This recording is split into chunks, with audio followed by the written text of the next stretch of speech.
तर मंडळींनो नमस्कार, कसे आहात? तर आज आपण नवीन रेसिपी पाहणार आहोत. तर आज आपण वरण चकोल्या ही रेसिपी बघणार आहोत. तर ती मी शिकवणारच आहे आणि ही एकदम फास्ट रेसिपी आहे. नक्कीच मुलांना आवडतील आणि ही एकदम फास्ट रेसिपी असल्यामुळे आपण कमी वेळात इतका छान रेसिपी आणि इतका छान पदार्थ बनवू शकतोय, जे मी तुम्हाला नक्कीच दाखवणार आहे. आणि आता कंटिन्यू करूया आपण रेसिपीसाठी, जास्त वेळ नाही करणार आपण. So we will continue. आता हे तेल तापलेलं आहे. आता आपण याच्यामध्ये साहित्य घालूया. तर इथे मी टाकलेलं आहे हिंग पावडर थोडीशी, जिरे, मोहरी, कोरिएंडर लीव्स, हिरवी मिरची,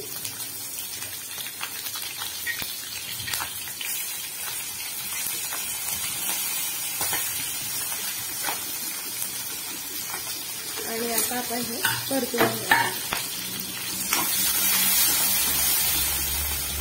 तर याच्यामध्ये आपण आता ही डाळ टाकून घेणार आहोत, म्हणजे जिरे काळे पडत नाही, फोडणी जास्त काळी होत नाही त्याच्यासाठी. तर आता पुढची रेसिपी पाहूया आपण कसं तयार करणार आहोत. तर इथेच मी हे सगळं साहित्य घेतलेलं आहे. यामध्ये मी ठेचलेला लसूण घेतलेला आहे 4 ते 5 पाकळ्या, आणि इथे घेतलेला आहे कोरिएंडर लीव्स म्हणजेच कढीपत्ता 5 ते 6 पानं, आणि हिरवी मिरची आणि लाल मिरची पावडर पण घेतलेली आहे, आणि टर्मरिक पावडर म्हणजेच आपली हळद, आणि हे आपले जिरे आणि हे मोहरी. तर आपण आता हे फोडणी देऊया. पोळीचा उंडा मी बनवून घेतलेला होता. ऑलरेडी मी पीठ मळून ठेवलेलं होतं. आपण जसं पोळ्यांचं पीठ मळून ठेवतो तसं पोळ्यांचं पीठ मळून ठेवा.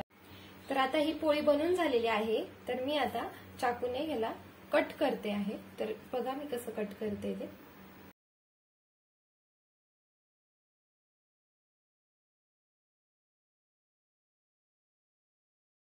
इथे आपण या वरणात उकळी केलेली आहे, याच्यामध्ये आपण हे सोडणार आहोत अलगद.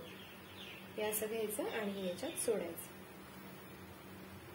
तर याच प्रकारे मी याच्यामध्ये सर्व वरण चकोल्या टाकलेल्या आहेत. म्हणजे जे आपण पोळी बनवली, ज्याचे आपण चौकोन तयार केले, तर ते हे बनवून याच्यात टाकलेले आहेत.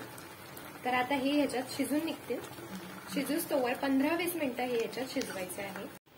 तर मित्रांनो, तुम्ही पाहू शकता की इथे आपली डाळ चकोल्या तयार झालेल्या आहेत. तर आता मी गॅस चालू ठेवलेला आहे, एकदम मध्यम आचेवरती आहे. कमी आचेवरती आहे. तर आपण हा गॅस असं 15 ते 20 मिनिटं चालू ठेवणार आहोत, जोपर्यंत ह्याच्यामधल्या पोळ्यांचे तुकडे जोपर्यंत पूर्ण शिजत नाही तोपर्यंत आपण तसंच ठेवणार आहोत. तर इथे आपली रेसिपी कंप्लीट झालेली आहे. आणि तर मंडळींना आज आपली रेसिपी इथे कंप्लीट झालेली आहे. तर अशाच खमंग रेसिपीसाठी प्लीज माझ्या चॅनलला सबस्क्राईब करा, लाईक करा, कमेंट करा, आणि विशेष म्हणजे बेल आयकॉनवरती क्लिक करायचं विसरू नका. तर अशीच तुम्ही मला साथ द्या, आणि म्हणजे मी नवीन रेसिपीज तुम्हाला कंटिन्यू करत जाईल. थँक्यू.